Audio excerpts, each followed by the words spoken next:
작은 서점.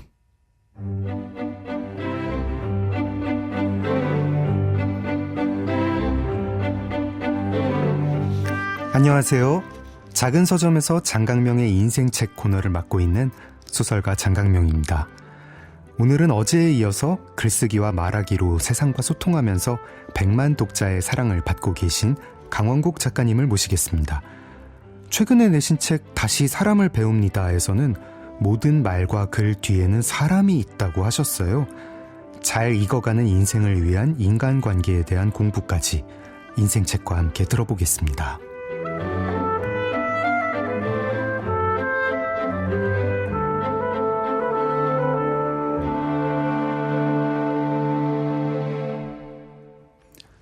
어제에 이어서 강원국 작가님 모셨습니다. 작가님 안녕하세요. 네. 최근에 내신 책 다시 사람을 배웁니다에 보면은 그 아버님께서 올해 95살이시라고 하셨습니다. 그리고 아버님이 귀향길에 말씀해 주신 사람과 사람에 관한 이야기 9가지 말씀을 해주셨는데요.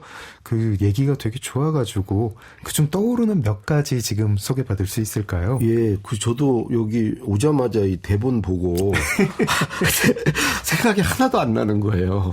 그래서 방송 시작하기 직전에 부랴부랴 책을 아니 장 작가님도 그러지 않아요? 쓰고 나면 기억나세요? 소설은 물론 기억이 나시겠지만 저 기억 잘 못해요. 그죠? 네. 본인이 쓴 거 쓰고 나면 잘 안 떠오르잖아요. 등장인물 이름 같은 거 기억 잘 안 나가지고 네, 뭐 그죠? 이렇게 낸 지 얼마 되지 않은 책인데도 저도 이제 라디오에 뭐 독서 프로그램에 나와가지고 뭐 이렇게 진행자 물어보시면 제가 썼는데 기억 잘 안 나가지고 그게 어떻게 되는 거였죠 하고 막 되물을 때도 있어요. 그래서 찾아보니 네. 우선 첫 번째는 내가 주는 만큼 돌려받으려고 하지 마라. 네. 정말. 그러니까 그걸로 속상하고 이제 그 관계도 틀어지고 이제 그렇다. 주고 잊어라. 네. 네가 진짜 줄 마음이 있으면 주고 잊어라. 줄 네. 만큼 돌려받으려고 하지 말라고.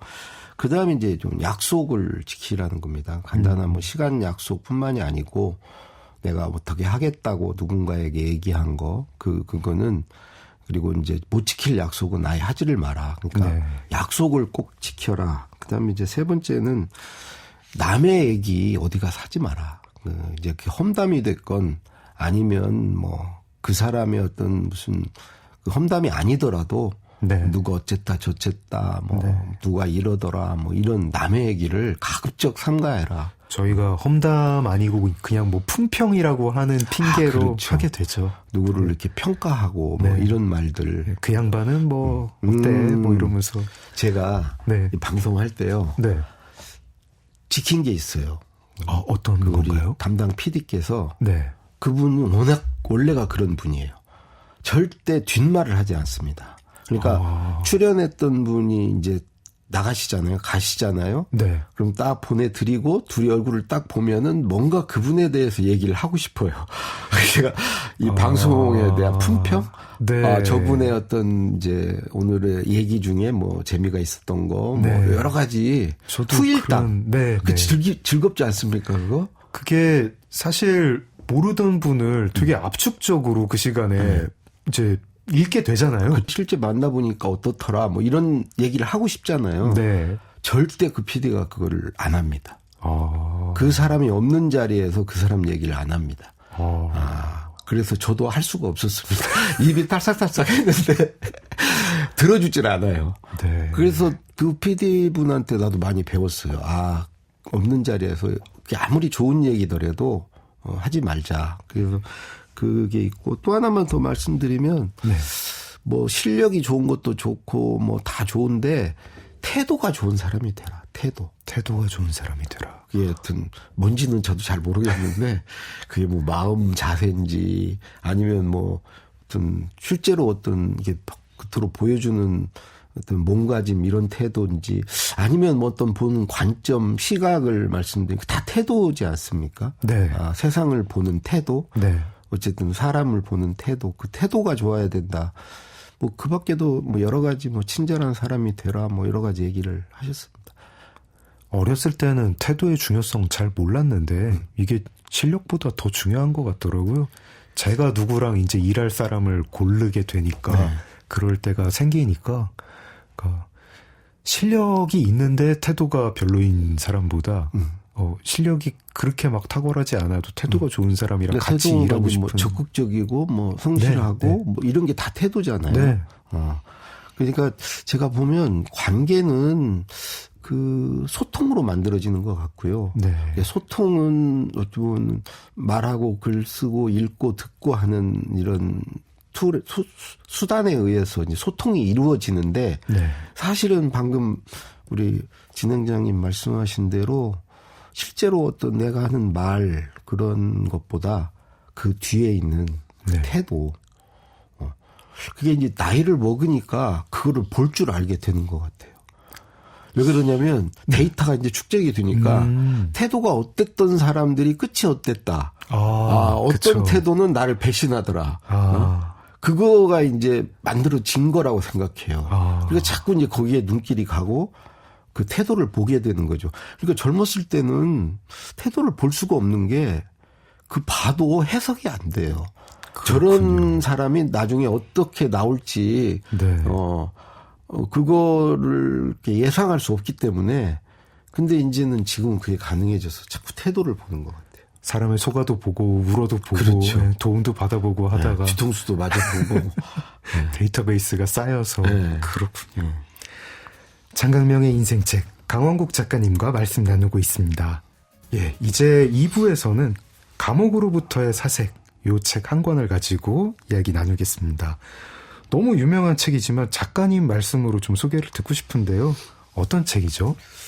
뭐 다 아시겠지만 이제 그 정말 이제 고전이 된 책입니다. 네. 그 신영복 선생님의 책이고 지금 이 방송이 이제 나가는 날이 아마 신영복 선생님 서거 10주기 날이 될 것 같아요. 1월 15일이거든요. 그렇군요. 2016년 1월 15일 날 돌아가셨고, 네. 그래서 이제 그런 점에서도 제가 이제 이 책을 좀 고른 이유가 있는데, 뭐, 옥살이를 20년 2개월 하셨어요. 네. 그러니까 본인은 27년간 학교 다니다가 또 감옥에 가서 20년 2개월 살고 거기를 나와서 27년 살다 이제 가셨다. 네. 그러니까 앞에 27년은 이제 초, 중, 고 네. 학교 들어가기 전부터 왜 그러냐면 이분은 선친께서 이제 교장 선생님이었어요. 그러니까 네. 학교 관사에서 어릴 때부터 살았어요. 그러니까 아주 태어나서부터 계속 학교를 다닌 거예요. 27년간.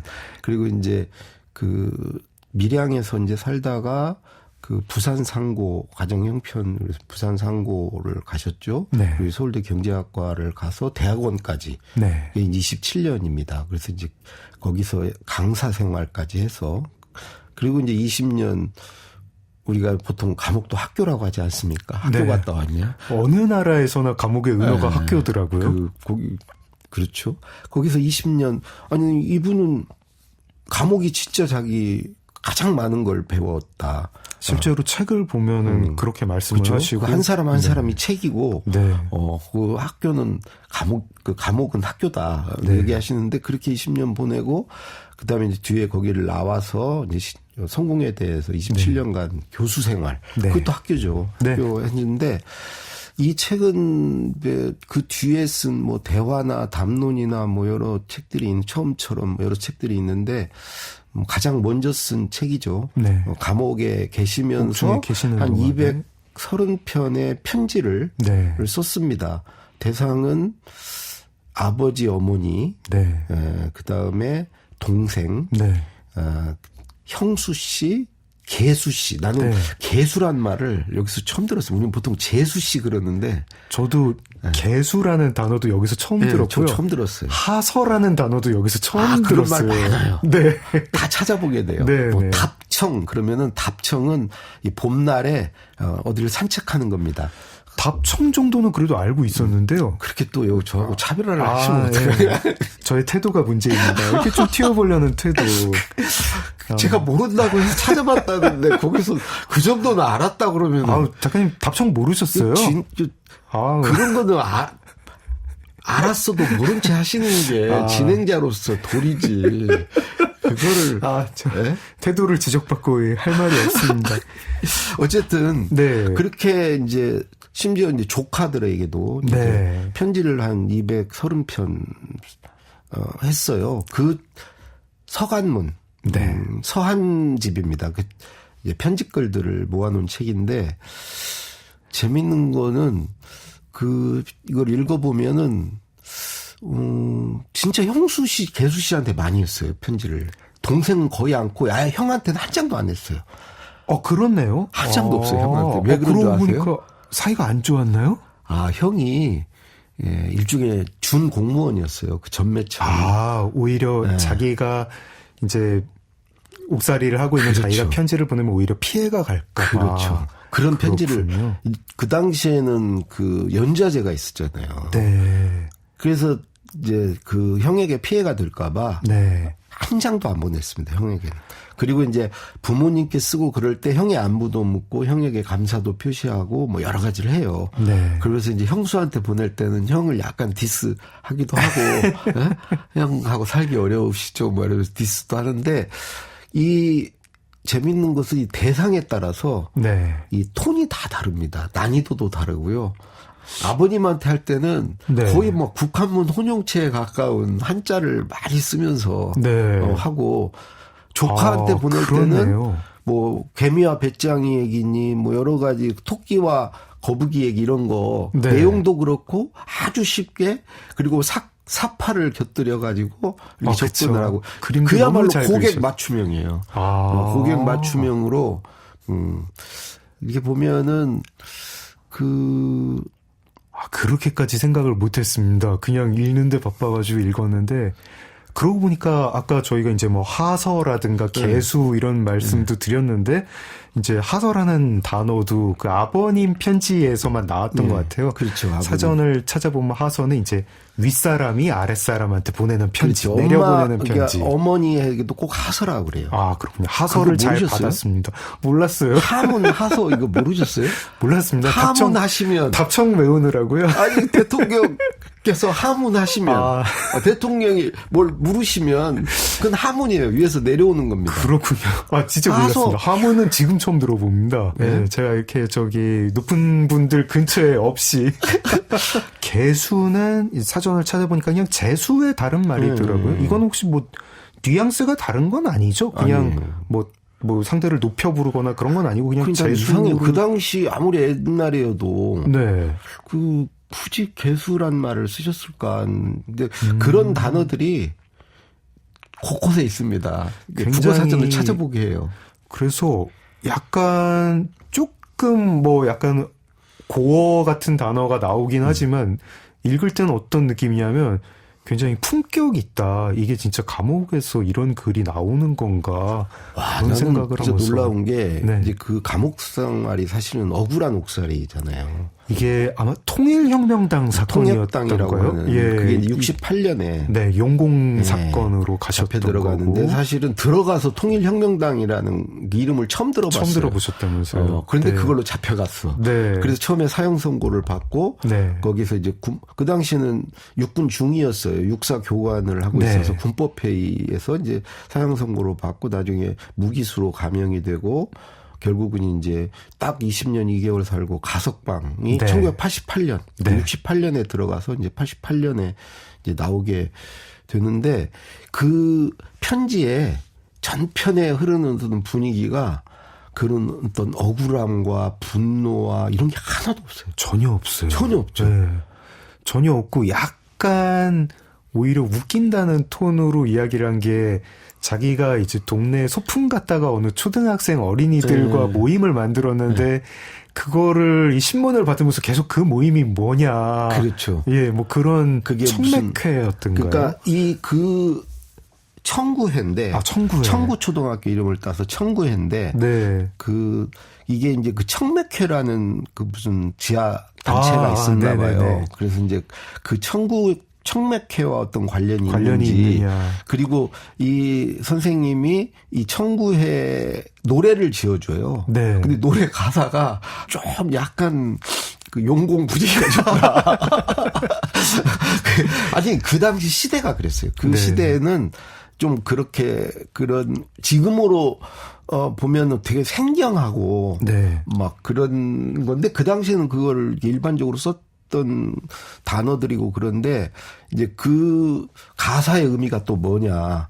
그리고 이 여기에 소속돼 있는 사람들을 밝혀라. 네.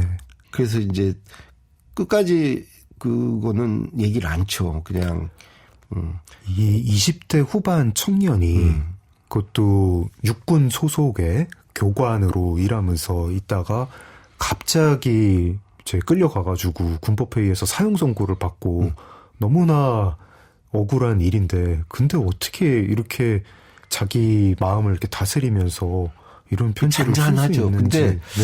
그 결과적으로 그런 글을 이제 본인이 이렇게 밝힌 게 있어요. 네. 내가 어떻게 그렇게 쓸 수 있었나. 네.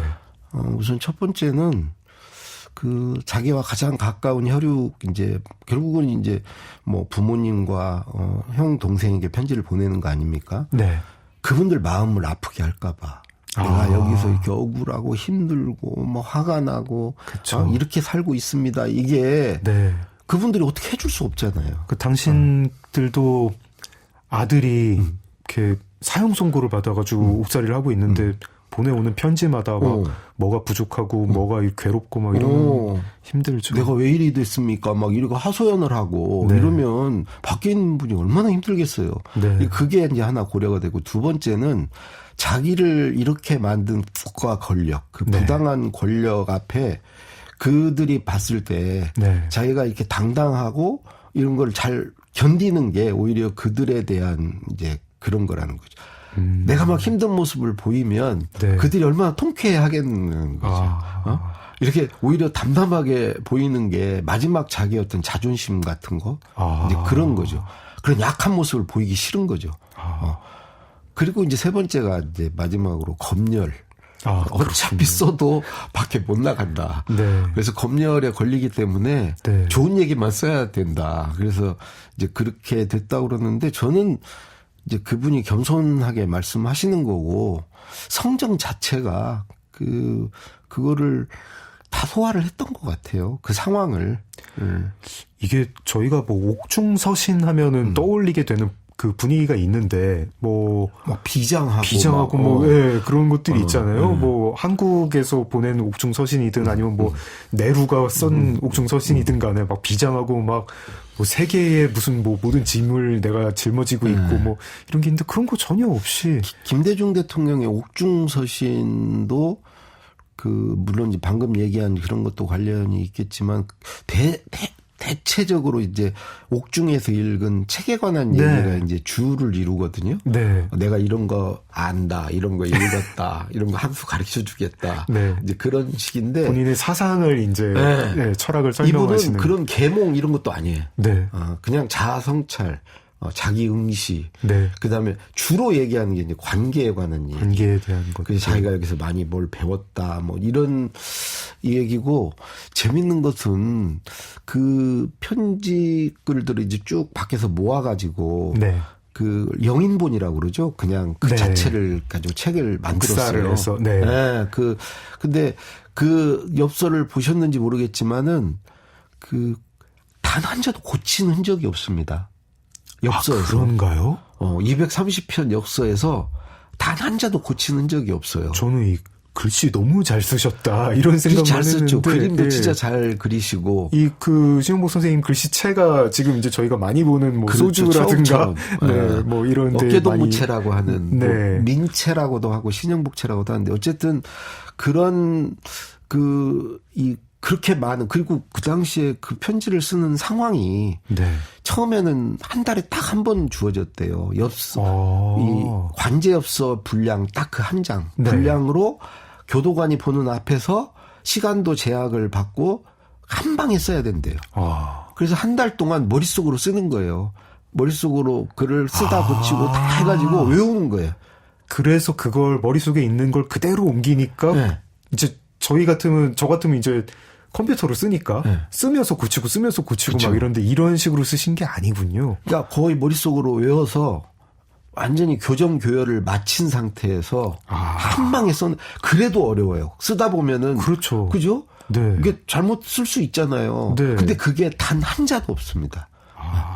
그 정도로 철두철미하게 머릿속으로 다 정리를 해가지고 이제 그 참 놀라워요. 제가 이 책만 읽었을 때는 몰랐는데 작가님 설명을 듣고 보니까 새삼 깨치는 게 많습니다. 이 톤도 막 다정할 때 얼마나 다정하신지 그 조카들한테 보내는 편지나 그 재수님한테 보내는 편지나 재수 씨한테 네. 되게 특히 다정해. 네. 근데 가끔 보면 네. 그 허세도 있고요. 난 그게 너무 귀여우신 거야. 네. 유머가 있어. 유머가 있으세요. 유머 감각이 네. 있어요. 그리고 사람을 웃기고 싶어 해. 뭔가 좀 소박한 느낌? 진짜 그 글씨체 같은 그런 느낌이에요. 저는 신용복 선생님 뭐 뵌 적은 없습니다만은 이제 글을 읽다 보면 사람이 좀 느껴지잖아요. 그리고 간간히 자기 자랑도 많아. 자기가 이 축구 잘한다는 거. 네. 이 서예라든가 이 그림도 자기가 혼자 이렇게 다 한 거고. 네. 그런 게 밉지가 않아요. 밉지가 않고, 예. 저런 제목도 있는데, 뭔신사,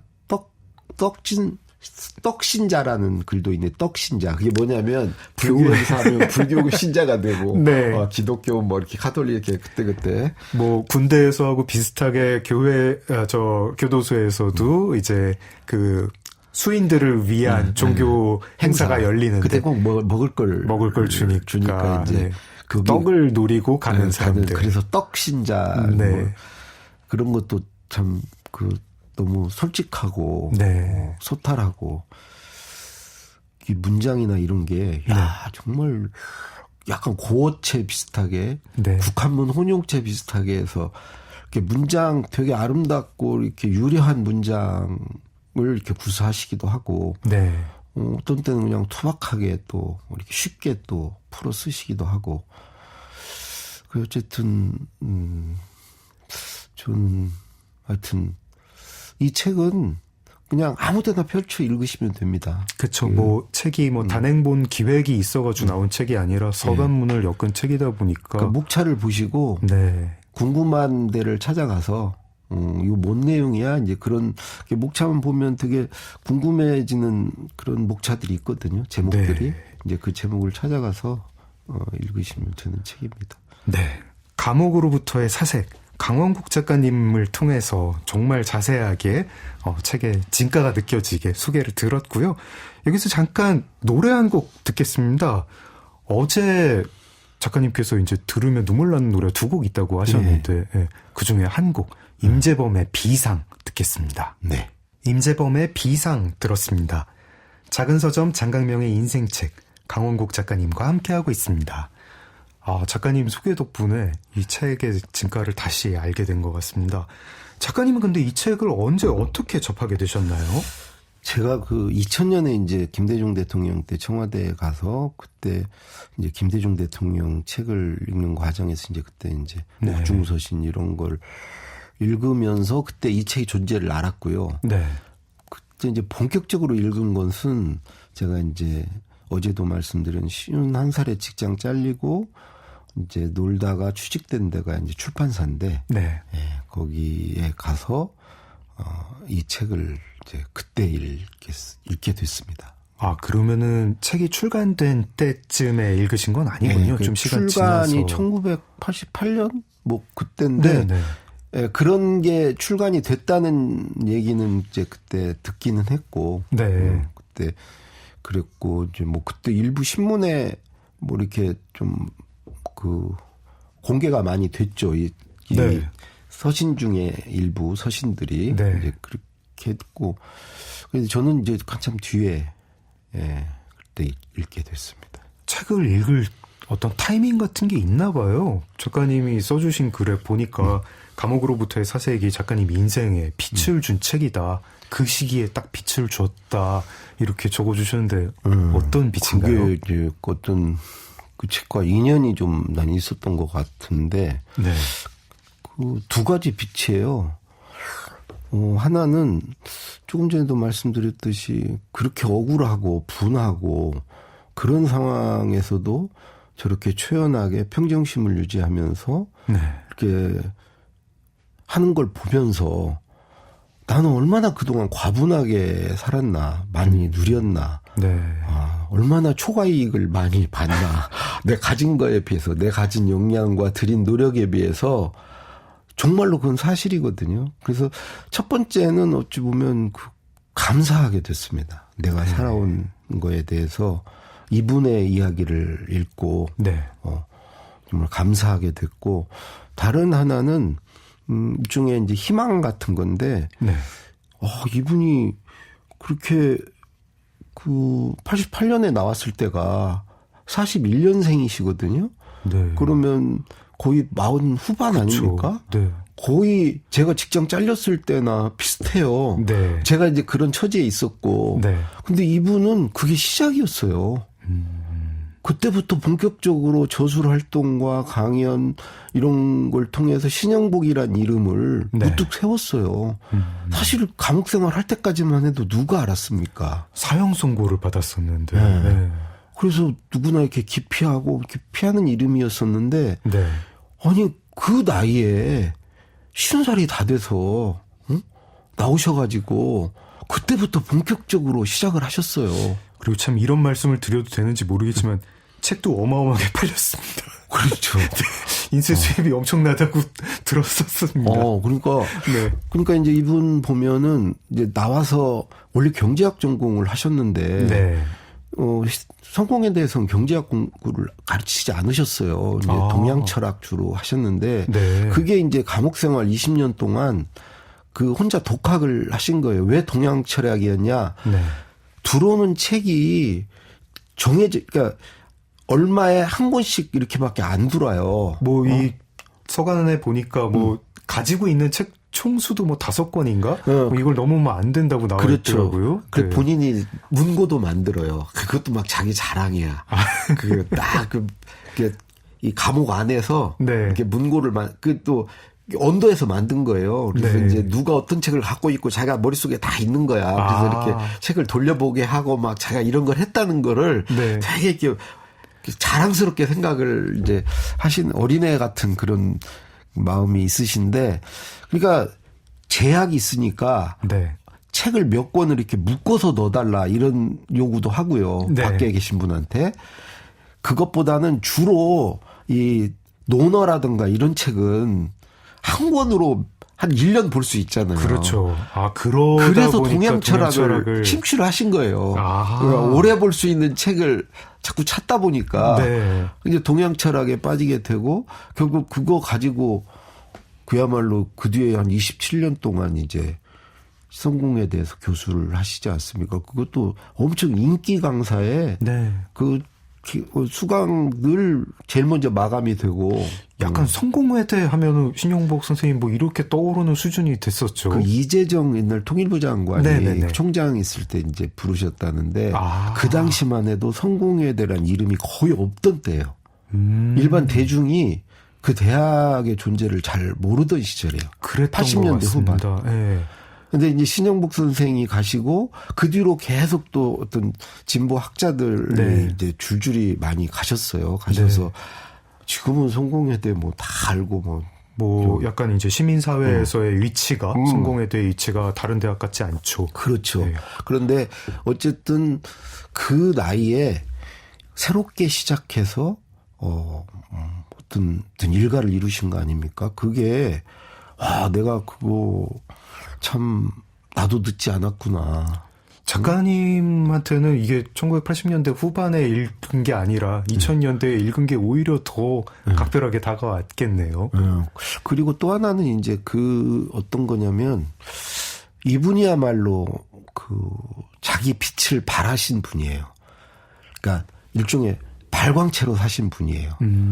자기 것을 이렇게 보여주고 공유하고 나누면서 사신 분이에요. 네. 근데 저는 반대로 살았거든요. 그때까지 반사체로 살았거든요. 아, 뭐 김우중 회장님이나 그렇죠. 뭐 김대중 노무현 대통령님의 그분들의 빛을 받아서 네. 되싸주고 그분들의 빛을 등에 업고 밖에 나가서 호가호위하면서 그 빛의 힘으로 살았거든요. 내가 빛을 낸 게 아니고. 네, 이거는 또 이제 작가님 정도의 자기 인식과 성찰이 있어야 또 해주실 수 있는 말씀인 것 같습니다. 그야말로 이건 사실입니다. 사실이고, 근데 이분은 전혀 그게 아니에요. 자기가 이제 빛을 내신 분이고, 그래서 솔직히 저는 이제 이제 반사체의 삶은 읽기 듣기의 삶이라고 제가 늘 생각하거든요. 네. 맨날 남을 이렇게 받아들이고 그 사람의 생각을 읽고 그 사람의 말을 듣고 그 사람이 시키는 일을 하고 이제 그 사람 것을 만들어주면서 사는 삶이고 네. 내가 이게 주도하는 삶이 아니에요. 내가 주인인 삶이 아닙니다. 그런데 이 발광체의 삶은 말하기 쓰기의 삶입니다. 이걸 분출하는 삶입니다. 네. 근데 말하고 쓰기 위해서는 당연히 읽고 들어야죠. 그게 먼저죠. 네. 근데 읽고 들은 걸 가지고 남을 위해서 말하고 쓰는 거죠. 나는 읽고 들은 걸 가지고 나를 위해서 사는 거고. 네. 대통령을 잘 읽고 그분의 말을 잘 들으면 내가 잘 돼요. 내가 출세해요. 네. 그런데 저는 절대 말하기 쓰기로 나아가지 않아요. 남을 위해서 남에게 나눠주고 하는 거를 그 나이 때까지 살질 않았어요. 50살까지. 감옥으로부터의 사색을 잃고 나서 나도 발광체가 되어야겠다. 그렇죠. 이런 생각을 하시게 됐군요. 이 신영복 선생님을 본받아야 되겠다.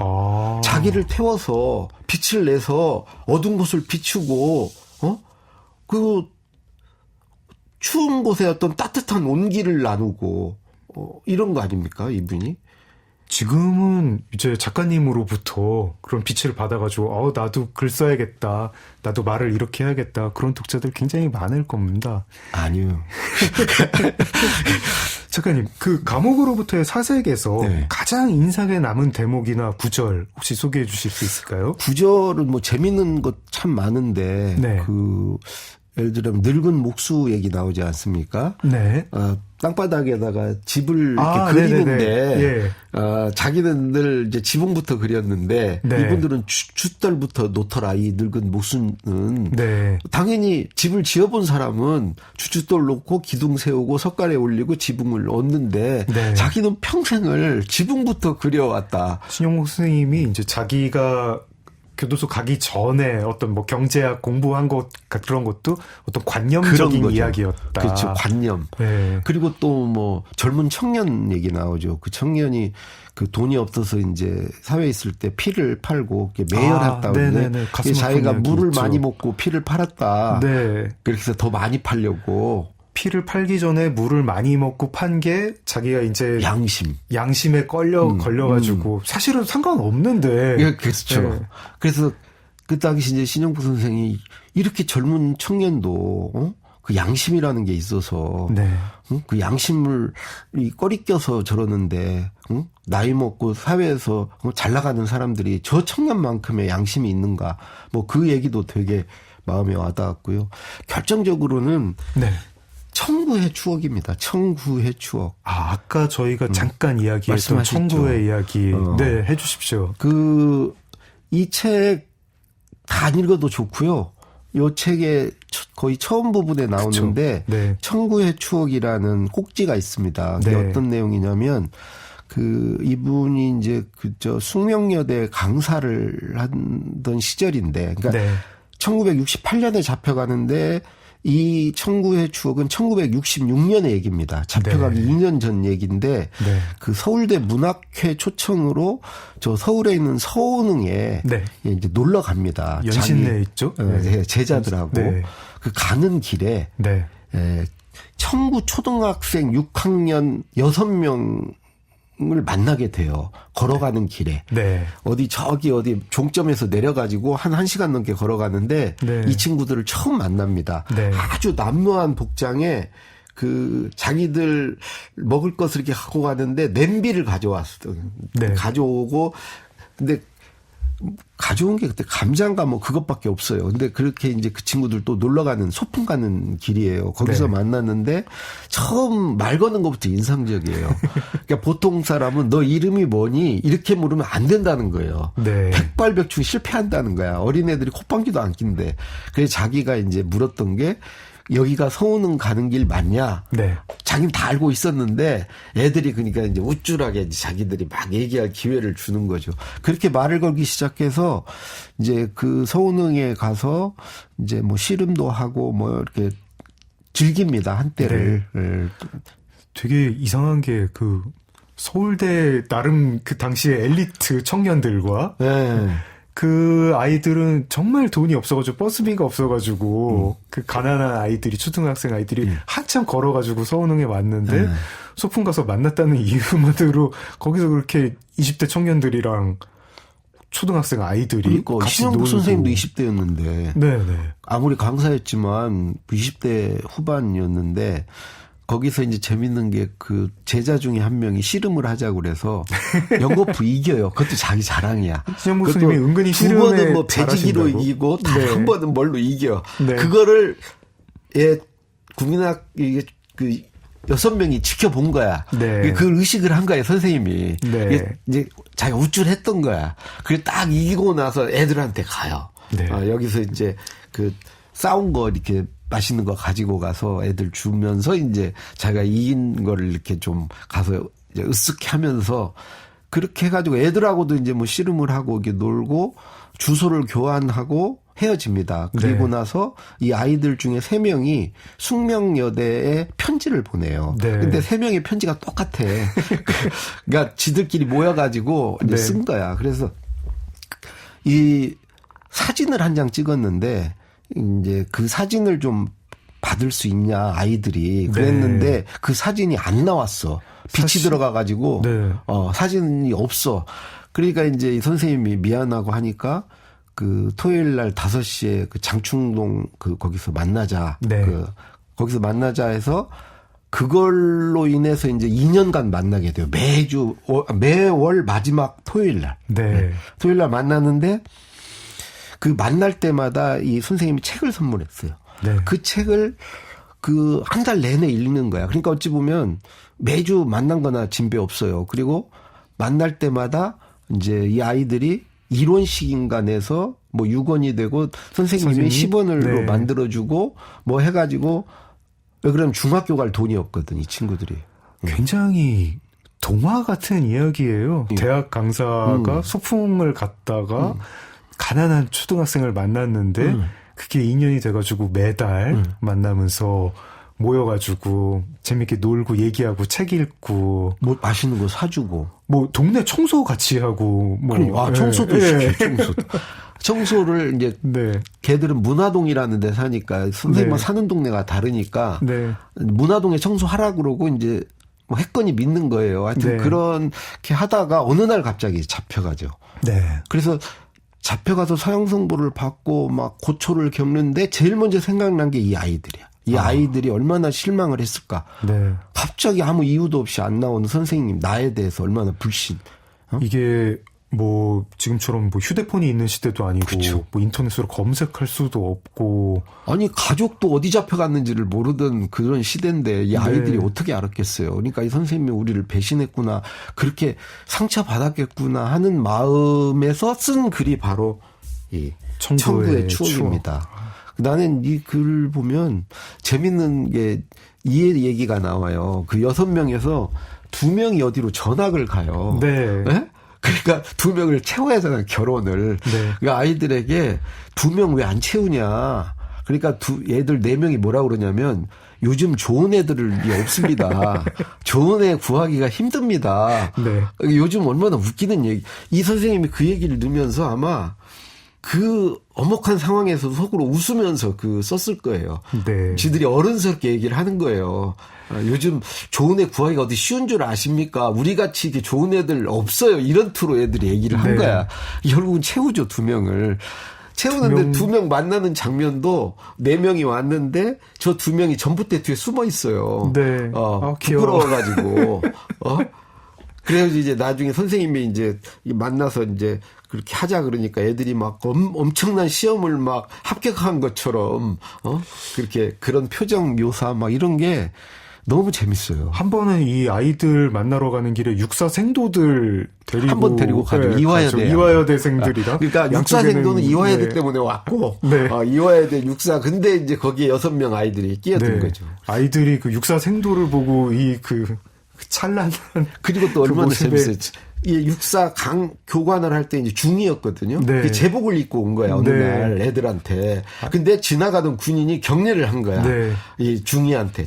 신영복 선생님한테. 그때 신영복 선생님은 찬탄의 눈빛. 아이들 표정을 본 거야. 네.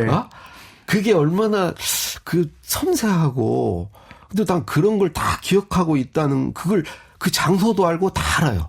그걸 그대로 다 쓴 거야. 네. 그리고 이제 맨 마지막에 그 마무리는 그 아이들이 그때 이제 첫날 만났을 때 진달래꽃을 꽂아주거든요. 네. 그래서 어느 날 먼 훗날 네. 가슴에 진달래꽃을 꽂고 네.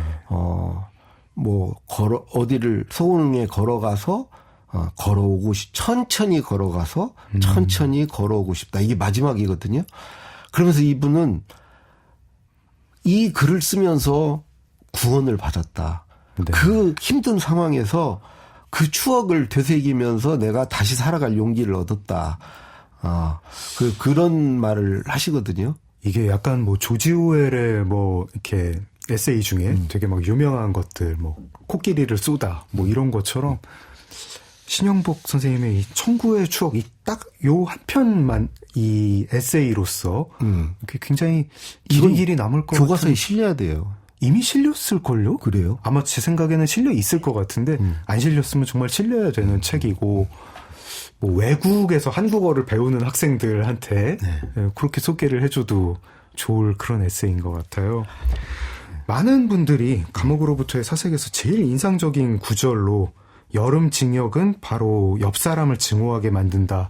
이 부분을 꼽죠. 그 사람이 이제 37도의 열덩어리만 느껴지고 열덩어리로만 느껴지고 미움의 원인은 그 존재 자체라서 매우 절망적인 불행인데 그런 증오의 감정을 어쩔 수 없이 바로잡지 못해서 자기 혐오마저 느낀다. 이게 타인의 존재 앞에서 어찌해야 할지 모르겠는 많은 사람들한테 되게 울림이 있는 구절인데 작가님 이번에 내신 그 다시 사람을 배웁니다도 타인의 존재와 내가 어떻게 관계를 맺어야 되느냐 하는 책이고요. 거기 타인이 지옥이 되지 않게 하려면 이라는 챕터도 있더라고요. 예. 좀 굉장히 이렇게 고개 끄덕이면서 봤는데 아마 많은 청취자분들이 저 포함해서 가끔 나 다른 사람이 진짜 지옥 같다.